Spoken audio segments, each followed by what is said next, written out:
Social media का ज़माना है। लोग एक दूसरे के सोशल मीडिया पे कंट्रोल रखना चाहते हैं, password sharing, phone checking, and वो एक रीज़न ऑफ कॉन्फ्लिक्ट भी हो जाता है। और वो ट्रस्ट गेन करने का तरीका भी हो जाता है कि तूने मेरे को पासवर्ड बता रखा है, मतलब तुझे मुझ पे भरोसा है, तुम नहीं बता रहे हो। मतलब बहुत थिन लाइन रह गई है, ये भी एक कॉन्फ्लिक्ट का रीज़न हो रहा है। तो इसे कैसे टैकल करना चाहिए, कितना कंट्रोल रखना चाहिए अपने पार्टनर पे और कितना नहीं? दुनिया में लगभग 4 तरह की पर्सनालिटी टाइप्स हैं। 4 तरह की पर्सनालिटी के लोग, ये हम सब मिलके भी उन 4 में से कोई ना कोई है। एक दो टाइप ऐसे हैं जो मिक्स्ड पर्सनालिटी है। तो उन 4 में से एक टाइप होता है कॉलरिक। कॉलरिक वाला जो व्यक्ति होता है ना, उसकी जो बेसिक इमोशनल नीड होती है वो क्या होती है पता है? हैव कंट्रोल, कंट्रोल होना। ये उसकी बेसिक इमोशनल नीड है। यानी उसे पूरे टाइम ये सेंस होना चाहिए कि चीज़ें मेरे हिसाब से चल रही है, चीज़ें मेरे कंट्रोल में है, जो भी हो रहा है मुझे सब पता है। जो डोमिनेटिंग होते हैं वो ये उनमें आते हैं। ठीक है, मैं थोड़ा ब्रीफ करता हूँ तो आपको और थोड़ा सा क्लियर होगा। तो कॉलरिक जो पर्सन है, उसको जैसे ही ऐसा लगा चीज़ें मेरे हिसाब से नहीं हो रही तो वो चिल्लाना शुरू करेगा, वो चीज़ें फेंकना शुरू करेगा, है ना, वो डिस्ट्रक्शन शुरू करेगा। तो बहुत सारे लोग कैसे रहते हैं कि जो कॉलरिक है, अच्छा कॉलरिक व्यक्ति चीज़ों को कंट्रोल कैसे करता है? उनका टूल क्या है चीज़ों को अपने कंट्रोल में लाने का? गुस्सा, है ना, हाई इंटेंसिटी एंगर।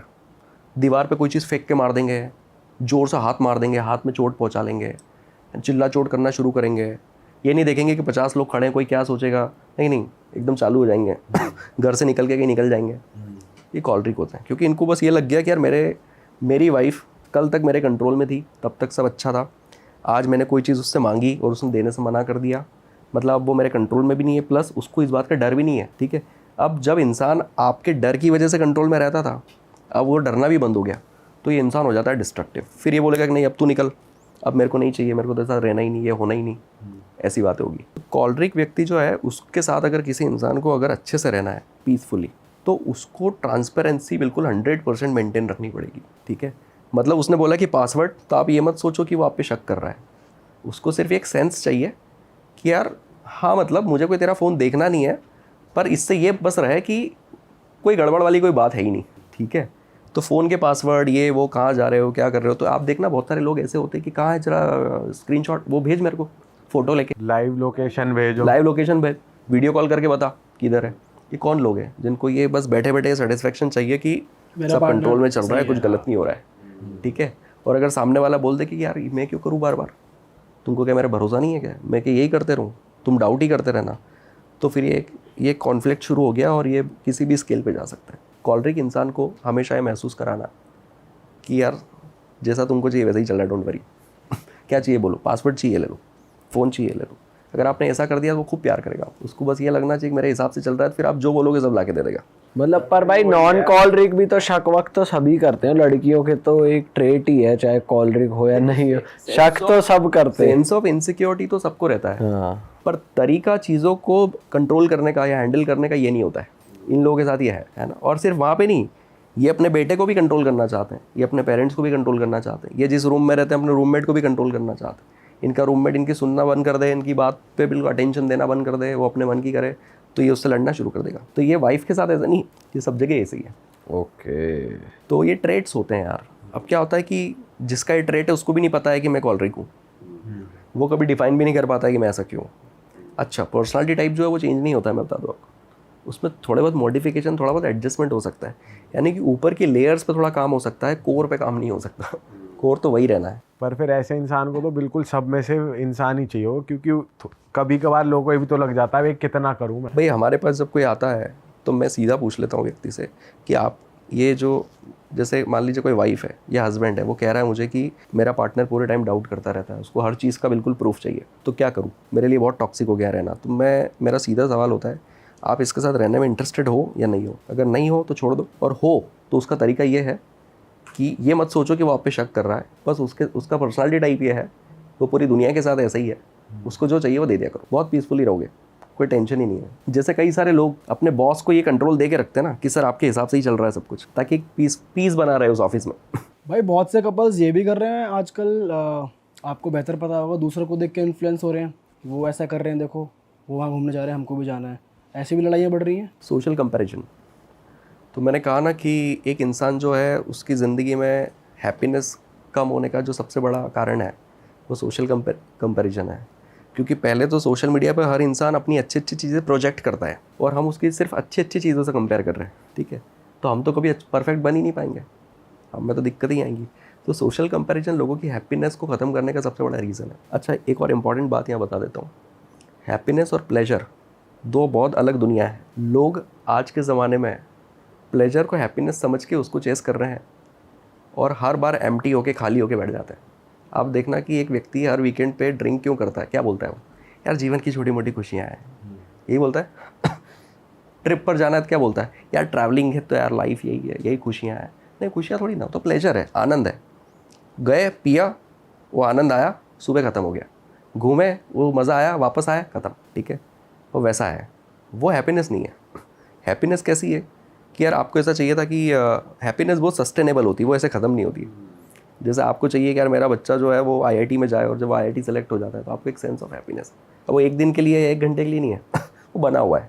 आपको चाहिए था कि मैं अपनी एक प्रॉपर्टी खरीदूँ या खुद का घर खरीदूँ, ये चीज़ लेके आऊँ, वो जब आप लेके आते हो तो आपको एक खुशी रहती है, लॉन्ग टर्म रहती है। तो पहले तो लोग जो है प्लेजर को चेस कर रहे हैं, जितने भी लोग मेट्रोज़ में जाके शिफ्ट हो रहे हैं ना, उनकी लाइफस्टाइल देखो, वो प्लेजर को हैप्पीनेस समझ के सारा पैसा उधर ही उड़ेल रहे हैं और फिर खाली होके बैठ जाते हैं। मंडे ट्यूसडे आते आते वापस सोचने लगते हैं कि अब क्या करना है, अब क्या प्लान अब वापस खुद को कैसे खुश करें। तो पहले तो हैप्पीनेस को समझना इंपॉर्टेंट है, और दूसरा हैप्पीनेस नहीं होने के या हैप्पीनेस कम होने के क्या कारण है लोगों के जीवन में, उसमें एक बहुत बड़ा रीज़न यही है जो आपने बताया, सोशल कंपैरिजन। वो तो ऐसे रहते हैं, वो तो वैसा करते हैं, उनके पास तो वो गाड़ी है, उनके पास तो वैसा घर है, वो बहुत बड़ा प्रॉब्लम है। ये भी नहीं होना चाहिए, बहुत चल रहा है मार्केट में। बिल्कुल नहीं होना चाहिए, इसको कम करना पड़ेगा। ये कम होगा, आप ऐसे लोगों को देखिए ना, ऐसे लोग भी तो एग्जिस्ट करते हैं जिनको कोई मतलब नहीं कौन क्या कर रहा है। लाया होगा उसकी कार उसके पास, उसका घर उसके पास, अपन तो शांति से रह रहे हैं, जी रहे हैं, बढ़िया खुश हैं। तो वो लोग खुश हैं सच में। ये हमसे पहले वाली जनरेशन है भाई वो भी कहाँ खुश रहते थे, वो भी पड़ोसी से जल रहा है, वो स्कूटर लाया, वो गाड़ी लाया, वो अगर कंपेयर करें और सोशल कंपैरिजन के लिए पहले होती 4 चीजें थी ना। पहले इतनी एक्सपोजर नहीं था ना आपको देखने को, आपका नेबरहुड था। अब आप दुनिया में किसी इंसान को देख सकते हो। पहले सोशल कंपैरिजन में सिर्फ ये था कि हमने हमारे बेटे की शादी इतनी बड़ी करी, या हमने घर इतना बड़ा बना लिया, या हमने दहेज इतना ज़्यादा दे दिया। तो 4-5 चीज़ें। कोई पढ़ाना लिखाना नहीं होता था, कोई फ़ोन नहीं होता था, कोई गाड़ी घोड़े नहीं होते थे, कोई इतनी बड़ी बड़ी चीज़ें नहीं होती थी, कोई एलईडी नहीं होते थे 100 इंच के। कुछ था नहीं ना इतना टेंशन, लिमिटेड चीज़ें थी, तो हैप्पीनेस बनी हुई थी, है ना। क्योंकि प्लेजर के लिए ज़्यादा और इन सब चीज़ों की तो सोशल कंपैरिजन वाला इशू नहीं था। अब बहुत बढ़ चुका है। अब क्या होता है, एक इंसान यहाँ खड़ा हुआ है, ठीक है, ये मिडिल लाइन है, न्यूट्रल लाइन है, एक इसके ऊपर है, जिन लोगों को ये अपने आप से ज़्यादा अच्छा मानता है। तो जिनको ज़्यादा अच्छा मानता है, या तो इनसे वो जेलस होता है। 2 ही इमोशन होते हैं आपके ऊपर, अगर कोई इंसान है उसको लेके आपके अंदर 2 ही भाव हो सकते हैं या तो जेलसी होगी या इंस्पिरेशन होगी, ठीक है।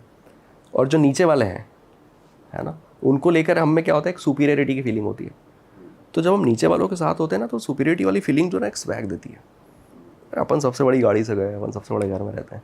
तो व्यक्ति उस चक्कर में क्या करता है ना, कि ऊपर वालों को जब देखता है तो वो कॉन्स्टेंटली उनको भी पीछे करना चाहता है। वो ऊपर ही तो अपने सोशल स्टेटस को हर दिन बढ़ाना चाहता है, और ऐसे करते करते उसका जीवन खत्म हो जाता है, ठीक है। तो वो सोशल कंपैरिजन के चक्कर में वो खुश हुआ ही नहीं, वो बस लगा ही रह गया और हो जाता है राख बिना कुछ लेके गए, है ना।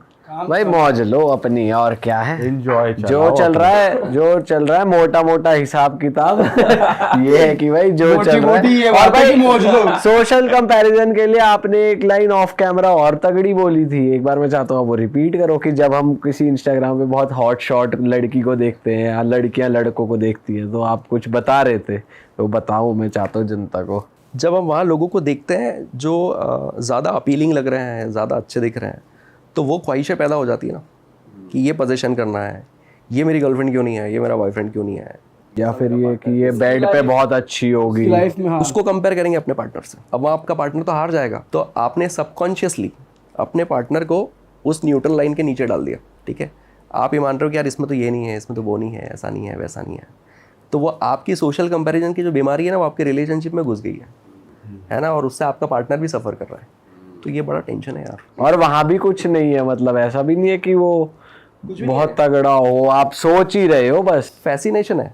मैं क्या कह रहा हूँ कि जो दिख रहा है वो इतना है, जो हो रहा है वो इतना है। ये हर सेगमेंट में, हर जगह। अपना तगड़ा करने फोकस करो, अपना बढ़िया इमोशनली स्मार्ट बनना है, that should be a goal.